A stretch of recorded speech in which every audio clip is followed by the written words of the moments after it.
അസ്സലാമു അലൈക്കും വറഹ്മത്തുള്ളാഹി തആല വബറകാതുഹു. ബിസ്മില്ലാഹിർ റഹ്മാനിർ റഹീം. അൽഹംദുലില്ലാഹി റബ്ബിൽ ആലമീൻ. അസ്സലാത്തു വസ്സലാമു അലാ അഷ്റഫിൽ മുർസലീൻ വഅലാ ആലിഹി സഹബി അജ്മഈൻ. അമ്മാ ബഅദ്.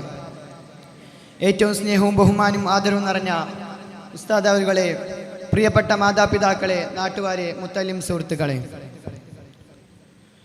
ഞാനിന്ന് നബി മുഹമ്മദ് മുസ്തഫ സല്ലല്ലാഹു അലൈഹി വസല്ലമ തങ്ങളെ വളരെ അധികം സ്നേഹിച്ച ഖുബൈബ് റളിയല്ലാഹുവിനെ കുറിച്ച് 2-3 വാക്കുകൾ പറഞ്ഞുകൊണ്ട് എൻ്റെ കൊച്ചു പ്രസംഗം ഞാൻ അവസാനിപ്പിക്കാം.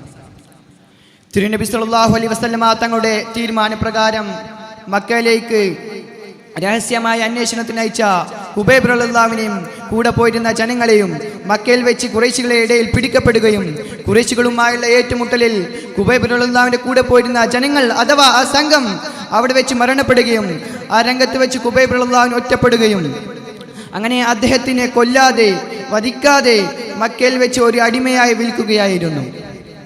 പ്രതികാരദാഹവുമായി നടന്ന ഹാരിസിന്റെ കുടുംബമായിരുന്നു അദ്ദേഹത്തിന് അടിമ കച്ചവടത്തിൽ നിന്ന് മേടിച്ചത്. ആരാണ് ഹാരിസ്? ബദർ യുദ്ധത്തിൽ വെച്ച് മരണപ്പെട്ട ആളായിരുന്നു. ഖുബൈബ് റളിയല്ലാഹുവിന്റെ വെട്ടേറ്റായിരുന്നു ബദർ യുദ്ധത്തിൽ ഹാരിസ് റളിയല്ലാഹു വീഴുന്നത്. ഈ പ്രതികാരമാണ് ഹാരിസിന്റെ കുടുംബത്തിന്. അങ്ങനെ ഖുബൈബ് റളിയല്ലാഹുവിനെ വളരെ കൂടുതൽ ആക്രമിക്കുകയും ഭക്ഷണവും ഒരു തുള്ളി വെള്ളം പോലും കൊടുക്കാതെ വളരെ ആക്രമിക്കുകയായിരുന്നു. അങ്ങനെ അദ്ദേഹത്തിനെ കൊല്ലാൻ തീരുമാനിച്ചു. മരുഭൂമിയിൽ ഒരു കയുമരത്തിൽ കൊലക്കയറ് നിർമ്മിക്കുകയും അദ്ദേഹത്തിനെ ചുട്ടുപൊള്ളുന്ന മരുഭൂമിയിലൂടെ വലിച്ചു കൊണ്ടുപോവുകയായിരുന്നു. അങ്ങനെ ആ കൊലക്കയറിന്റെ അടുത്തേക്ക് എത്തിയപ്പോൾ ഖുറൈശികളുടെ നേതാവായ അബൂ സുഫിയാൻ അദ്ദേഹത്തിനോട് ചോദിച്ചു, താങ്കൾക്ക് അവസാനമായി എന്തെങ്കിലും ആഗ്രഹമുണ്ടെങ്കിൽ പറഞ്ഞോളൂ എന്ന് പറഞ്ഞു. അങ്ങനെ അദ്ദേഹം പറഞ്ഞു, എനിക്ക് 2 റക്അത്ത് നിസ്കരിക്കണമെന്ന് പറഞ്ഞു. അങ്ങനെ അദ്ദേഹം പെട്ടെന്ന് ഇറങ്ങിക്കൊണ്ട് ഒന്നുവെടുത്ത് 2 റക്അത്ത് പെട്ടെന്ന് നിസ്കരിച്ചുകൊണ്ട് സുജൂദിൽ വീണു. അള്ളാഹുവിനോട് പറഞ്ഞു, നാദാ, ഈ ഹുബൈബ് എല്ലാ തവണ നിസ്കരിക്കുമ്പോഴും വലിയ സൂറത്താണ് ഓതാറ് പതിവ്, പക്ഷേ ഇന്ന് 2 ചെറിയ സൂറത്ത് ഓതി നിസ്കാരം ചുരുക്കിയിരിക്കുകയാണ് എന്ന് പറഞ്ഞു. ഇന്ന് ഞാൻ വലിയ സൂറത്ത് ഓതുകയാണെങ്കിൽ അവന്മാർ വിചാരിക്കും, ശത്രുക്കൾ വിചാരിക്കും ഞാൻ മരണത്തെ ഭയന്നുകൊണ്ടാണ് ഞാൻ നിസ്കാരം നീട്ടിക്കൊണ്ടുവന്നത് എന്ന് വിചാരിക്കും.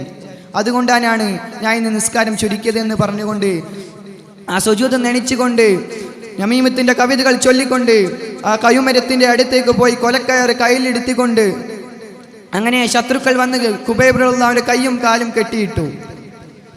അങ്ങനെ അബൂ സുഫിയാൻ അദ്ദേഹത്തിനോട് പറഞ്ഞു, താങ്കൾക്ക് ഞാൻ ഈ കൊലക്കയറിന്റെ മുന്നിൽ മോചിപ്പിക്കാം, പക്ഷേ ഞാൻ പറയുന്നത് നിങ്ങൾ അനുസരിക്കണം എന്ന് പറഞ്ഞു.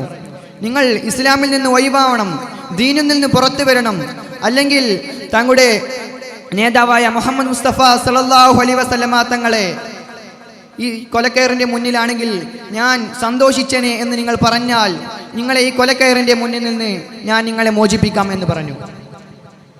പക്ഷേ അത് അദ്ദേഹം സ്വീകരിച്ചില്ല. അദ്ദേഹം പറഞ്ഞു, എനിക്ക് നബി മുഹമ്മദ് മുസ്തഫ സല്ലല്ലാഹു അലൈഹി വസല്ലമ തങ്ങളുടെ കാലിലേക്ക് ഒരു ചെറിയ മുള്ളു കുത്തുന്നത് പോലും എനിക്ക് സഹിക്കാൻ കഴിയുകയില്ല, അങ്ങനെ ആലോചിക്കാൻ പോലും എനിക്ക് കഴിയുകയില്ല, അങ്ങനെ എനിക്ക് ചെയ്യാനും കഴിയുകയില്ല, എനിക്ക് അങ്ങനെ പറയാനും കഴിയുകയില്ല എന്ന് പറഞ്ഞു. അങ്ങനെ പറഞ്ഞതോടെ ഉടനെ ഒരു ശത്രു വന്ന് ഖുബൈബ് റളിയല്ലാഹുവിന്റെ കാലിലേക്ക് അമ്പെടുത്തുകൊണ്ട് ആ പച്ച മാംസത്തിന്റെ ഉള്ളിലേക്ക് ഇറക്കുകയാണ്, വീണ്ടും വലിച്ചെടുക്കുകയാണ്. ഇത് കണ്ട് ആ താഴെ നിന്നിരുന്ന എല്ലാ ഖുറൈശികളും ശത്രുക്കളും അവിടെ നിന്ന് സന്തോഷിക്കുകയാണ്, ഉല്ലസിക്കുകയാണ്. അപ്പോൾ അതാ ആകാശത്തു നിന്നും മലക്ക് മൗത്ത് അസ്റായിൽ ഇറങ്ങി വരികയാണ്.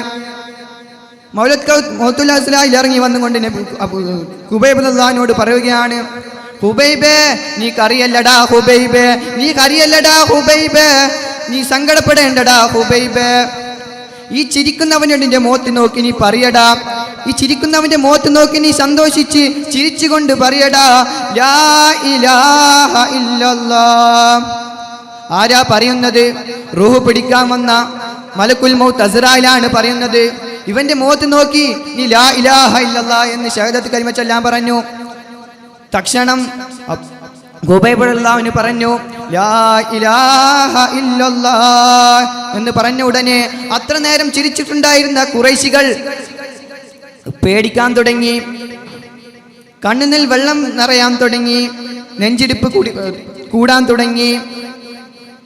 അങ്ങനെ ഖുബൈബ് റളിയല്ലാഹു അൻഹു ആ കൊലക്കാരിൽ നിന്ന് പെടിയാവുകയാണ്, കണ്ണിൽ നിന്ന് കണ്ണീരൊഴുകുകയാണ്. അങ്ങനെ ഖുബൈബ് റളിയല്ലാഹു അൻഹു പുഞ്ചിരിച്ചോടെ മുഖത്തോടെ കിബിലക്ക് മുന്നിട്ട് മരിക്കുകയാണ്. അത് ശത്രുക്കൾക്ക് ഇഷ്ടപ്പെട്ടില്ല. അങ്ങനെ ഖുബൈബ് റളിയല്ലാഹു അൻഹു തല പിടിച്ച് തിരിക്കാൻ നോക്കി. നീ കിബിലക്ക് മുന്നിട്ടിട്ട് നീ മരിക്കണ്ട എന്ന് പറഞ്ഞു. അപ്പോൾ അതാ ഖുബൈബ് റളിയല്ലാഹു അൻഹു തല തിരിക്കുമ്പോൾ തിരിക്കാൻ പറ്റുന്നില്ല. അങ്ങനെ ഈ കാര്യം അറിഞ്ഞ നബി സല്ലല്ലാഹു അലൈഹി വസല്ലമ തങ്ങൾ വളരെ സങ്കടമായി. അതേപോലെ തന്നെ നബി സല്ലല്ലാഹു അലൈഹി വസല്ലമ തങ്ങളെ ഏറ്റവും സ്നേഹിച്ച അബൂബക്കർ സിദ്ദീഖ് റളിയല്ലാഹു അൻഹു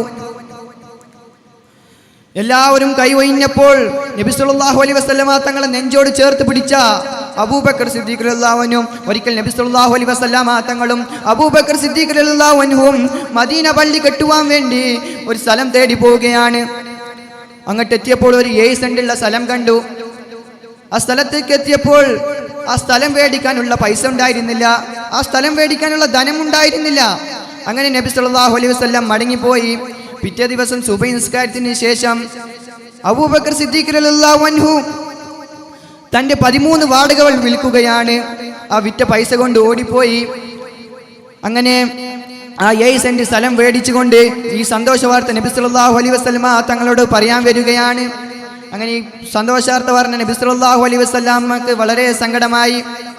ഇത്രയും പറഞ്ഞുകൊണ്ട് എൻ്റെ കൊച്ചപ്രസംഗം അവസാനിപ്പിക്കുന്നു. ആഖിറു അൽഹംദുലില്ലാഹി റബ്ബിൽ ആലമീൻ. അസ്സലാമു അലൈക്കും വറഹ്മത്തുള്ളാഹി തആല വബറകാതുഹു. അടുത്തതായി